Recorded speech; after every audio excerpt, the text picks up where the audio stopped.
Mr. Mayor, we're live. Thank you. Good evening. Today is Wednesday, March 5th, 2025. The time is 5 p.m. and we are ready to start our special city council meeting. May I have roll call, please? Absolutely, Mayor. Mayor Avila, Here. Mayor Pro Tem Damian, Here. Councilmember Ayala, Here. Councilmember Estrada, Here. Councilmember Lozano. Let the record reflect that Councilmember Lozano is not present. Thank you so much. Thank you. May I have a motion to excuse Councilmember Lozano for the closed session? Make a motion to excuse Councilmember Lozano. I'll second. Thank you. I have a roll call for that. Councilmember Ayala, Yes. Councilmember Estrada, Yes. Mayor Pro Tem Damian, Yes. Mayor Avila. Yes. Motion carries 4-0. Thank you for that. Okay, do we have anybody for public communications? No, Mayor, we have not received requests for comment. Thank you. Okay, being that there is no public communications, we are going to go into the open session study session presentation for the sports complex conceptual report presented by David Volz, Design Landscape Architects. Are we ready?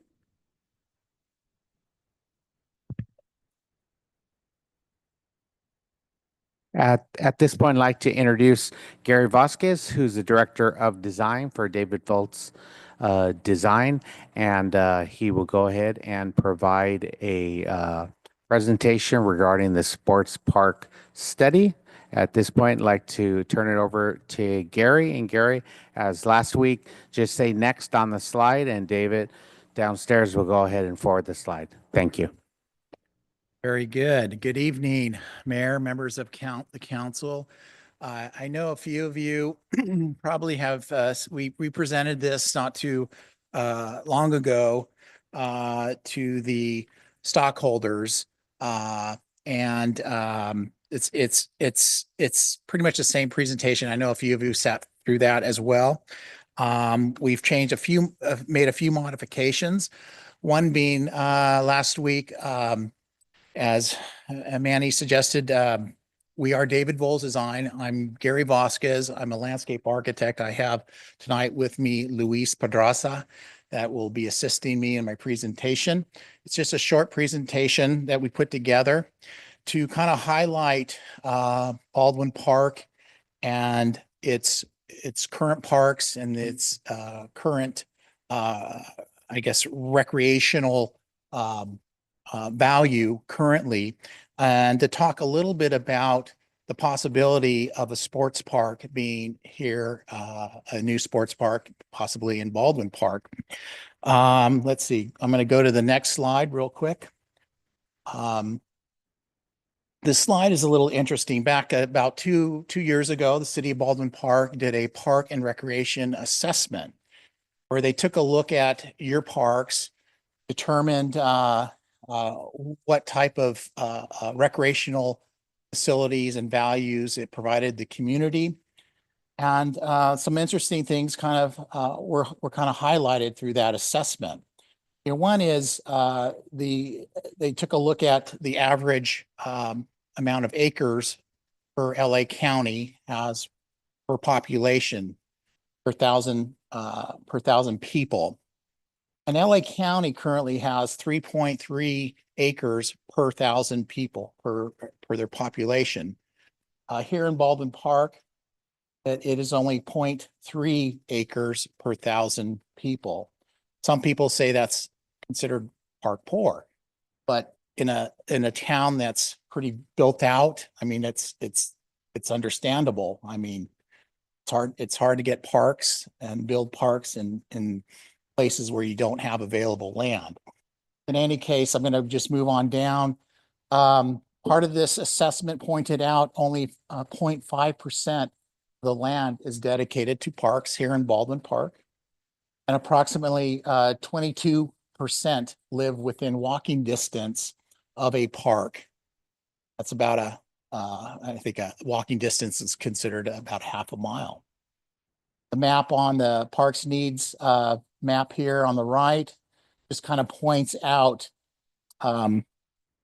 the parks need, what's in red being very high, where they consider very high, where there's probably no parks. And towards the bottom green is where you have parks, and you can kind of see the gradations of color as you get closer to Barnes Park or Morgan Park. It gets a little more yellow.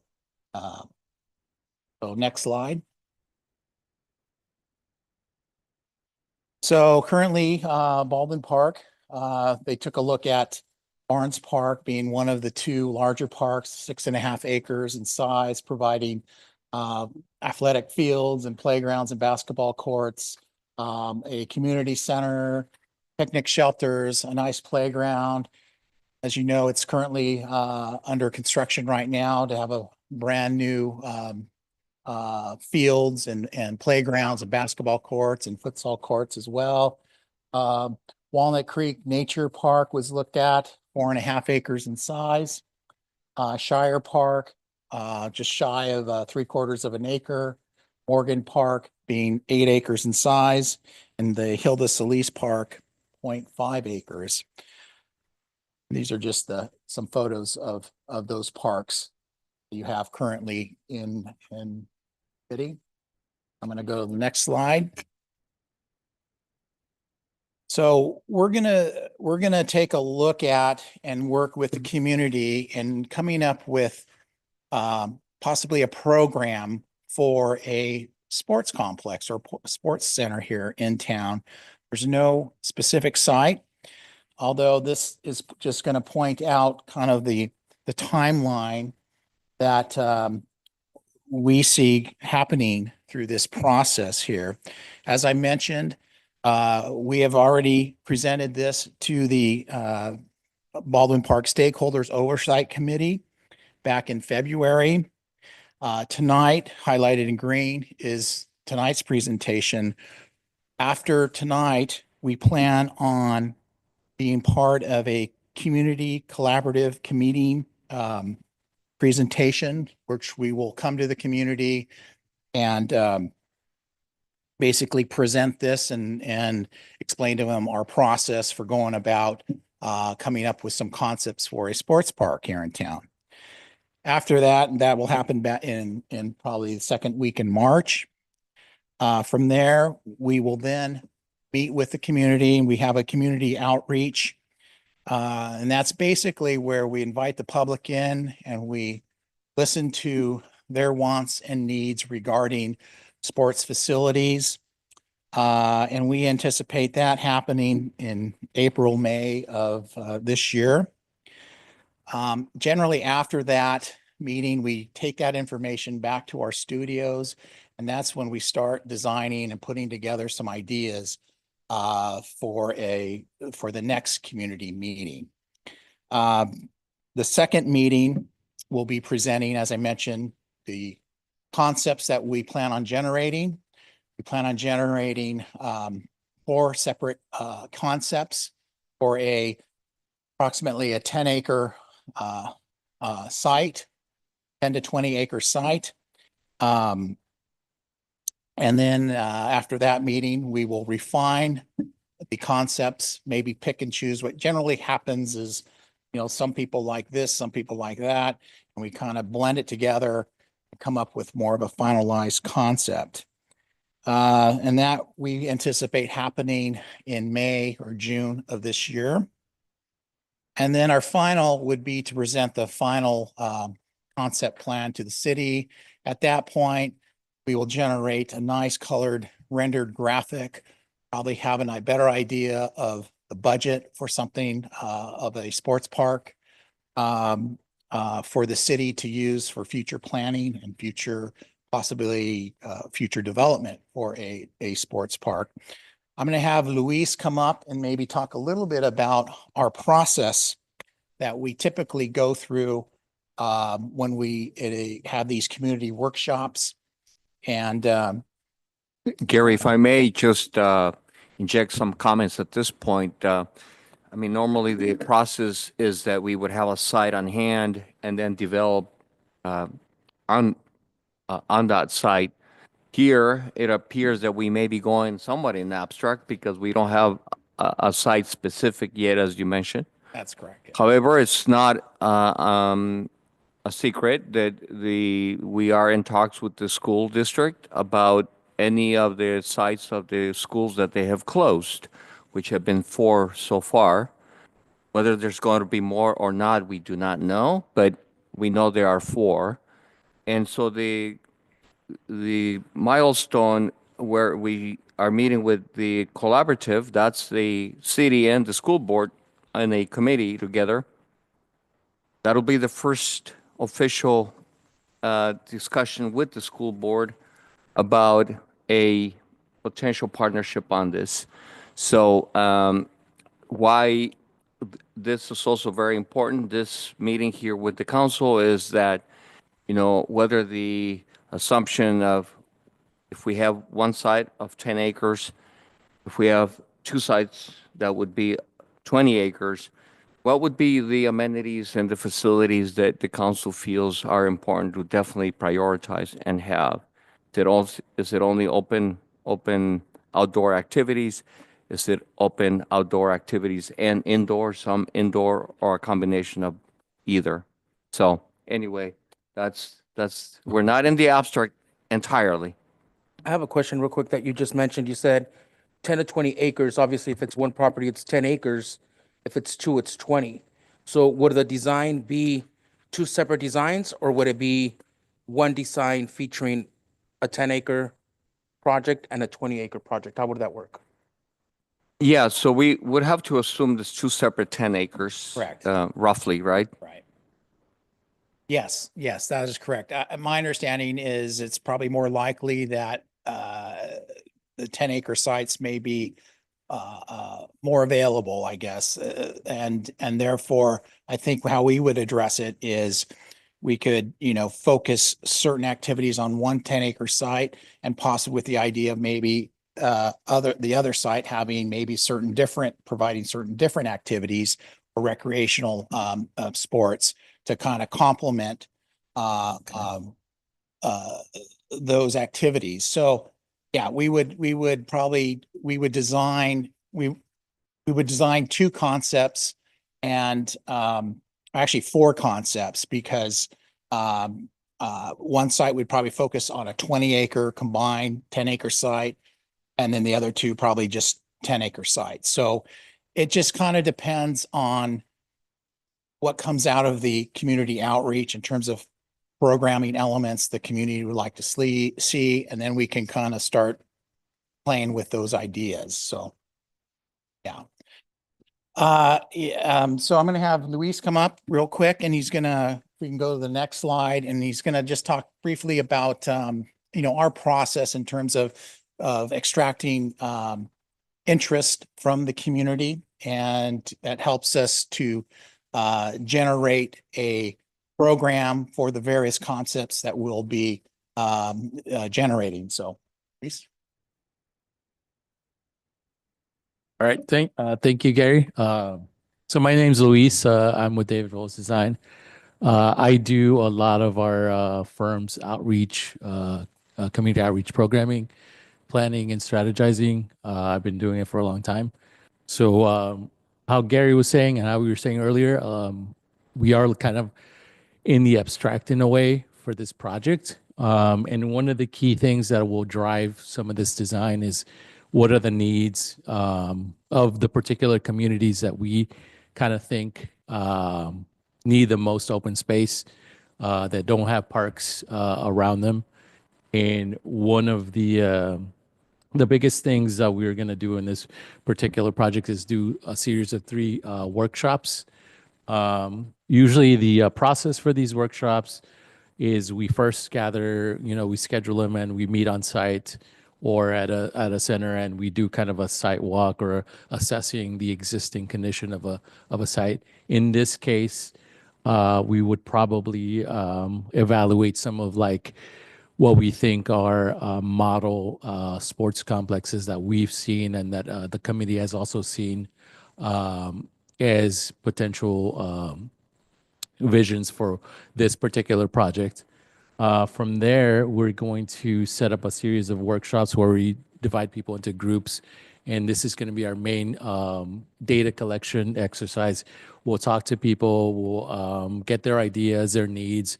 Is it going to be a aquatic center that they want? Is it fields? Is it like walking paths?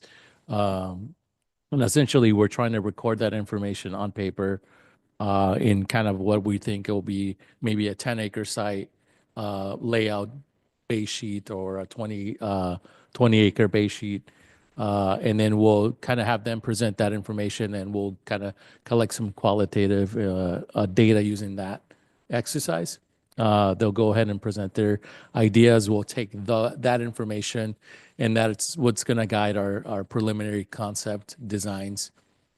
We will also be doing possibly some virtual survey questions. We'll kind of like target kind of the areas that I think are needing the most park space. And then also probably like some handout or paper surveys as well. In other situations, we've developed a project website that will kind of collect this information that will allow the community kind of keep track of the progress that we made, meeting with the committee, meeting with council. So that's also part of the outreach program itself as well. And I think that kind of encompasses like what the outreach data collection phase of it would entail. So then the second meeting, we'll take that information and we'll present a series of different concept ideas, preliminary concepts, and then we'll get further feedback from them on these plans before then moving into that final concept that Gary was describing before. So essentially, that's I think the overall for community outreach program for this particular project. So from there, I think Gary's going to go into a little bit of the sites that the committee has visited previously. So Next slide, please. Thanks, Luis. And David Voelz Design, again, we've done quite a few parks throughout California, a lot of sports parks. And what Luis was describing was kind of our, in a sense, bread and butter in terms of how we conduct public outreach meetings. We really get the community involved, from kids to adults. And it seems to help us in generating, I think, some pretty nice sports parks and pretty nice parks in general. Your stakeholders apparently are, I understand there's members of this stakeholder committee had an opportunity to go visit a few sports parks here in Orange County and Riverside, LA County. This happens to be one of the parks that they had an opportunity to visit, and it's the Big League Dreams out in West Covina. It's a pretty, 34 and a half acre park site. It had 6 ball fields, stadium style seating, as you can see, the lower right there, batting cages, indoor pavilion for soccer leagues, stadium club, restaurant and playground. And again, this is about a 34 and a half acre site. Next slide, please. This sports park, the Shuey Family YMCA, that's out in Upland. It's primarily an indoor sports facility that houses quite a large swimming pool. I think it's even Olympic size swimming pool that you see there in the middle. Pretty nice facility.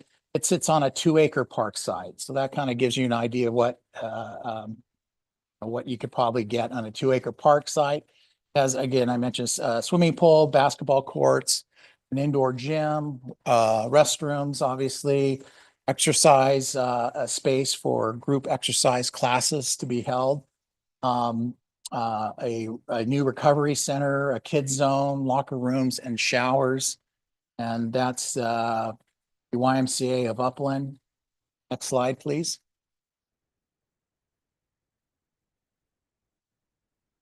A little, not too far from here, Chino Hills Community Park, another quite large park, sports park. It's 33 acres in size.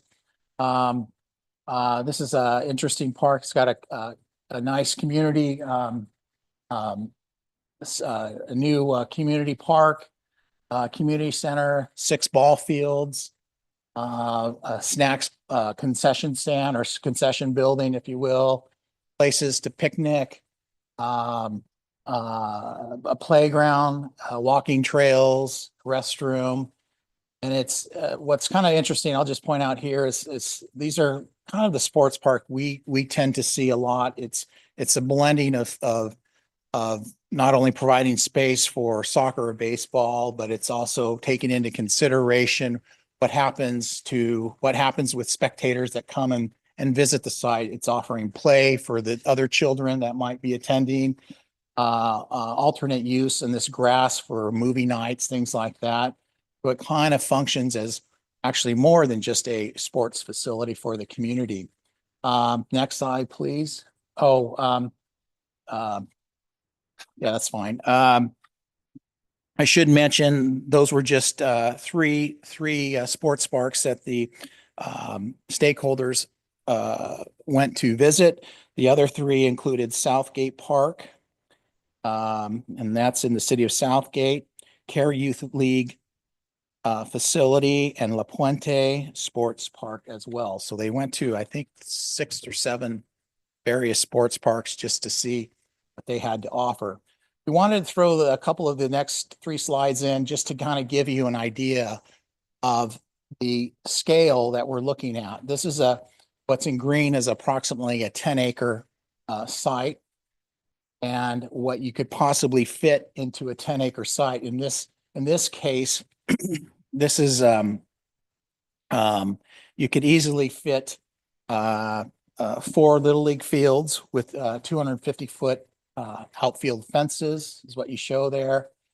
And underneath these fields are little rectangles, basically identifying where you could possibly have soccer as well. So a lot of these facilities provide double use, not just for the baseball, for example, but in this case, they also provide play space for soccer, youth soccer. These fields that you see here are U8.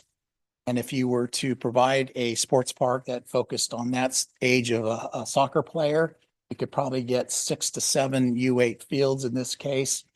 You could even have a nice central core green space in there. One thing to consider when we design sports parks, it's the parking, right? You can never have enough parking. And, first thing people ask are, how many parking spaces are going to be required for this? Well, it's really dependent upon how you program the park. The more activities, obviously, the more baseball fields, the more soccer fields, more parking, obviously. It makes a lot of sense. In this case, we're showing on this side here what 140 some parking spaces looks like. So it does take up quite a bit of space. And again, just keep in mind that the number of parking spaces is really dependent on how you program the sports park. Next slide, please. There's another 10-acre site showing a few smaller fields, a lot more green space. This area up here represents the size of that Shoe YMCA indoor space. This gives you an idea. This rectangle within that square is an Olympic-sized swimming pool. We're showing here in this case the possibility of 160 parking spaces. You see there 3 basketball courts, maybe 6 pickleball courts, 4 tennis courts, a U10 size soccer field. You could probably have, in this case, maybe 2 U10 size soccer fields, or possibly 3 or 4 U8s. It just depends, again, how you would like to program this. These ball fields that are shown in this graphic are a little bit smaller. They're 200-foot fields, fences, girls softball, things like that. Could easily, this site could easily accommodate that. and maybe an additional soccer field if we, you know, take a really close look at the space we have here. Next slide. Our last 10-acre site shows a larger baseball field on the bottom left there. That's a 300-foot field. So that would accommodate high school baseball, the older kids baseball. That's about the field size you need for that. Maybe a larger, let's see, what size is it? A U19 size soccer field, which is about 210 feet by 330 feet. So that's, and you could play, that's about the size of a football field, if not a little bit bigger, actually wider, with some additional overlay soccer fields there. A couple, I think we're showing 2 U8 size soccer fields. We're showing a little community center, a couple basketball courts, more pickleball, or is that pickleball courts in here, with 100 parking spaces that you see there, possibly room for playgrounds, things like that. There's a lot of other amenities that we see could happen in a 10-acre site than just providing space to play baseball or space to play soccer. Again, we view these as a family destination. And so we need to, I think, accommodate some of the other uses that will probably happen while the brother's playing baseball or kicking the soccer ball. You know, what are the other siblings doing? Shade's very important. And I'm going to show you a couple slides of maybe some of the park sites that we've done in the past. Next slide, please.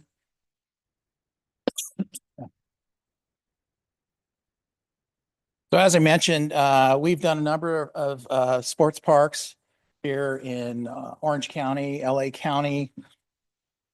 This happens to be, I just want to show this slide to kind of give you an idea of excuse me, some of the parks we've done.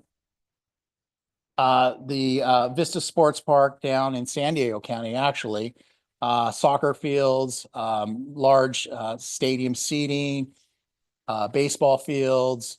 This one doesn't show the shade canopies for spectators. Thank you. This happens to be a sports park that has a synthetic grass field, and I don't know if that is something that the city is interested in considering, but you know, natural grass is nice and cool, but we've done quite a few synthetic fields as well. One park you may be a little familiar with, this is the Bell Gardens Sports Park in the city of Bell Gardens, obviously. This happens to be, we did 2 synthetic soccer fields. One happens to be was utilized when Chivas, the professional soccer team, was in town. They used it for putting on clinics for the youth, things like that. We designed this nice little separation between soccer fields for spectators that was shaded, and we kind of did something, I think, a little interesting with the shade canopies. In this, it doesn't really show it, but in this case, the site was flat, and they had some dirt that they were excavating nearby. We actually built this hill that housed the restroom concession. It had a nice restroom concession building on it, and we used that to elevate the site so people can be 8 to 10 feet above this Chivas soccer field, at least in one corner, kind of looking down. And again, I think that was just one way of maybe taking advantage of the opportunity of bringing in some fill and using it to our advantage. And we also use that fill to create the stadium seating around the, we have a ball field here as well, with some stadium seating around the baseball field. It was really nice. The upper right is just a photograph of an aerial photograph of Vista Hermosa Sports Park in San Clemente. DVD designed that. It has a nice kind of nice entry off the street with palm trees. Again, the three separate baseball fields, two separate natural grass soccer fields. And we did something similar as we did here in Bell Gardens. We created this nice little Spanish style shaded structure.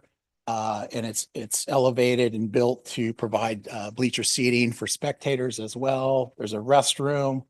I can't remember how many parking stalls we have in here.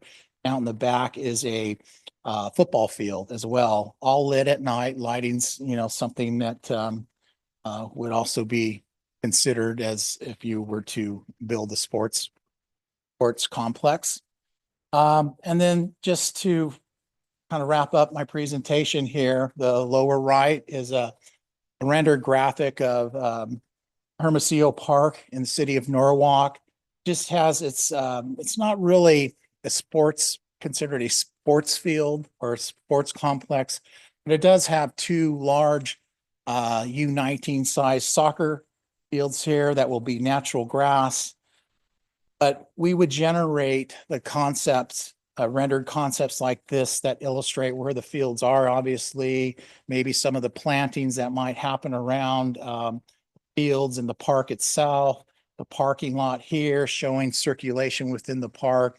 So what we'll be delivering, hopefully in June, July, is at least a couple rendered graphics showing a 10-acre sports park or a 20-acre sports park with two 10-acre sites combined, that type of thing.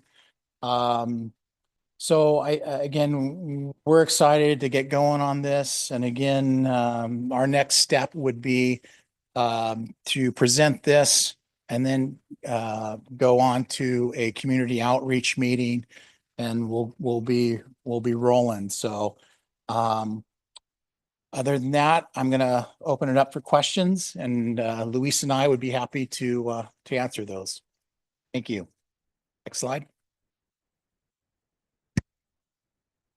Mayor. Thank you. I just have a couple of comments. First, Gary, I want to thank you and Luis for your presentation. I appreciate it very much. And I've had the pleasure of working with both of you when we did the Montenegro Park. Looking at your examples for the 1, 2, and 3, and I know that we don't have a site and all that stuff. But just looking at the renderings, I noticed in example 1, it kind of looks like there's 2 streets that kind of like butt up the example, or I guess along the site, the Yes. proposed site or whatever. And then what about 2 and 3? And maybe I just can't see it clearly. Do you know how many streets, more or less, would it be one access in, or, I mean, Well, it's really 'cause dependent. we don't know, right? We don't. I get it. They're all get it. hypothetical Okay. sites. And then I noticed like in 1 and actually all of them have like inside parking and stuff, but Yes. there would be like one main entrance, correct? Into it kind of thing? Possibly two, if two makes more sense, depending on again. Where the how parking location is? Gets located. Yeah, I mean. Because currently I noticed that, and for example, where the kids play right now, youth sports, say at the school site or at a league, they kind of like utilize all of like street parking and all of that as well. Right. So I guess that was my concern. Would it be one way in, one way out kind of thing? But I guess as we move along, Yeah, we'll look at that. And then you look at kind that. If that is super important and at a particular site, we would consider an alternative egress and ingress for that parking lot. Sure. okay. I just kind of want to be just aware, of the community around it. And then in terms of the school, I know you mentioned to Mayor Pro Tem a 10-acre and a 20-acre kind of sample. So right now, if we're looking at the 4 sites, possible 4 sites, do we know what the size of those are? To give us kind of an Yes, idea? Councilmember Ayala, they're all around 9.3, 9.4 acres. There may be one that is just below 9 acres. Okay, One of the school sites that had been mentioned, but There's nothing concrete about it. It's depending on what the school district does the next 2 years would be one of the middle schools. And if it Mhm. were to be Jones Middle School, that one is about 14 acres, Mhm. or closer to 15 acres. And then that would alter our sample or our plan. So that would be more analogous to a 20 acre with, some reductions, of course. And ideally, I think Jones Middle School would be the best, Mhm. especially because it's also centralized, Yes. and it's a Off bigger of me. site. But so when will the school district know what schools will be closing next? You said 2 years? I think they're 3 years? putting that off for at least 2 years, years. if they're gonna close anymore. And realistically speaking, if we start to move forward with the sports complex now, what would you think would be a realistic timeline to start getting the shovels on the ground? Does anybody know that? Well, Not an estimated If- timeline. What do you if I think, may. Joe? I think right now it's very difficult to say realistically or to even give a timeline when shovels will be put down because we haven't even had those conversations with the school district. One, two, if they are looking into closing another school, which would be Jones, as you said, and it's a bigger site, we wouldn't know that until 2 years from now. So in reality, the way I see it, I'm excited about getting a sports complex in, but because we haven't had those conversations with the school district, we really don't know where we're at or when we're even going to start or even have an idea of when we're going to start. I think before we even look at all that, we need to start having those conversations and meeting with them to see exactly where they're at, if they are fully on board. I know they have said they like the idea, but one thing is saying it and the other thing is really signing on the dotted line and saying, yes, we're going to go ahead and move forward. So the conceptual designs, they're wonderful. They're beautiful. I love it. I would love to do it tomorrow and sign off on it and say, let's do it. But realistically, we have to wait until we talk to the school district. Until we do that, I don't think it's fair to say, let's keep moving forward, let's keep planning, let's do a design here and there, because we don't even know if they are signing off and how many acres we are going to get to do the park that we wish we can do. That's No. how I feel, at least. Realistically, we can't plan anything. No, and I think you're right, but I mean, I think the fact that we've already spent the money for this, we have to continue to move forward to get these plans going. And that's one of the reasons why we're having the collaborative committee meeting next week on the 18th, so that we can figure out, and I think I mentioned this at the SOC committee, where it's gonna have to now, for us to let them know, are we gonna move forward with this or not? I mean, at the end of the day, it's either gonna be yes or no, right? But for this purpose, we've already spent the money for this design, so we have to continue moving forward with that. The reason for the question of the realistic timeline is because if the school district does decide to say, yes, we do want to do a joint use project, and we do move forward with this, and one of the middle schools does close in 2 to 3 years, you said 3 years. Realistically, if we move forward with this, how long before shovels start hitting the ground? Because if it's going to be before the 3 years that we're going to know if a middle school is going to be closed, then realistically, it's going to be for us to do one of these designs or projects on one of the current schools that have been closed. This way we know, do we have wiggle room to be able to work and wait for them to close the middle school and move forward with that? Or do we just move forward now and focus on the schools that are currently closed now? That was the reason behind my question. And I think the investment of this process of the conceptualization of what a sports complex could be like, whether it's a 10-acre site or not, it's still very useful because, part of what the school board will use as a criteria for deciding how they end up in the end making use of the land is what the community would like.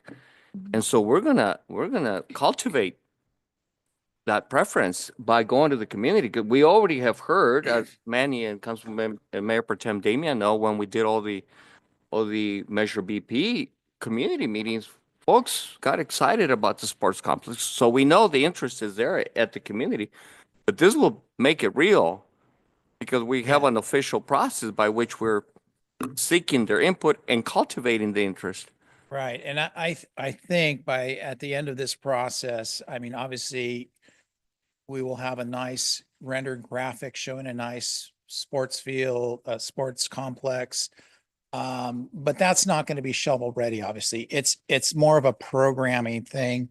If and when the city is able to get the land to build something, you're that many steps ahead. You could jump right in. You already have roughly a 10-acre site or a 20-acre site. You have it programmed. You can then, move forward with the construction drawings, and then faster that whole process will happen. Again, this is more of a planning exercise for us. But again, we see value in it because I think at the end of this, I think you're going to have a good idea of what some of the possibilities are for a sports complex here in Baldwin Park. And again, you've done the outreach. You put together, I think, a solid programming for the community. And that's a big leap. So. Gary, and council members, just want to re-emphasize that the scope of work and the deliverables will result into one 20-acre site and two 10-acre sites. So what we will be going through is a process of gathering input from the community. So regardless if we have a site now or if we have a site 3 or 4 years from now, this is a process that we need to go through. Hypothetically speaking, if we come up with a conceptual, say 2 years from now, we have another public engagement meeting, we could utilize that conceptual versus conceptuals of other cities that have the projects in place already. So we would just want to get buy-in, and it may move our project a little bit quicker because there's already consensus from the community in terms of all the little leagues of football and all the other youth organizations within the community. Right. And I think another benefit, if you will, is to, once we can kind of identify what activities are going to go in a park, budgets are always important, right? Everyone wants to know how much this is going to cost. The better we can budget and help the city budget for a certain design for a sports facility. Without that planning being already done, we're just really guessing. Right. And I agree, the planning is important and the community input. That way we can decide, get a better idea of what it is that they would like to see here in our community, what would work for us or not. But I think that we do need to have those conversations with the district because we can get ideas from them as well as what they would like to see in this sports complex because it would be on their facility. But I do agree, we have to move forward. We started the process. It's a great idea to have it ready for when we are ready to build, depending on what happens with our meetings. I feel very positive about it. And the community input is ultimately key to this project because that's what's going to make this successful. Absolutely.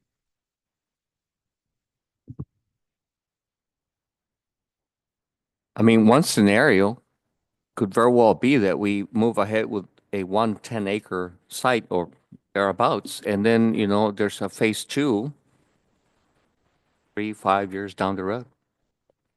Oh, but I mean, in terms of, if we had our optimal availability of land, would we want both indoors? And I know, like you said, Gary, the budget just can go through the roof, but but you hearing from the council members, whether we definitely have to have certain things, right? And indoors, I mean, 'cause that's when the price really begins to. Yes, I think that Escalate. was maybe a question someone brought up at the stakeholders meeting about, would the cost to build a community center be more expensive building a 5,000 square foot building versus maybe a 10,000? And the answer is absolutely. The buildings, that's probably the most expensive thing that you can put on a site. So. Yeah. And depending what goes in that building, how large it is, you know, we don't know, but.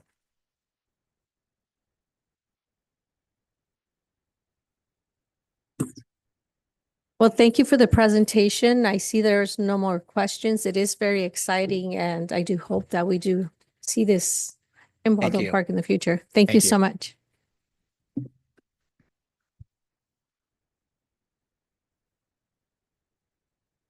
Okay, we are now done.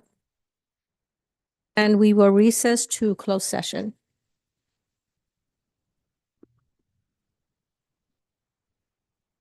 We'll take Relas first.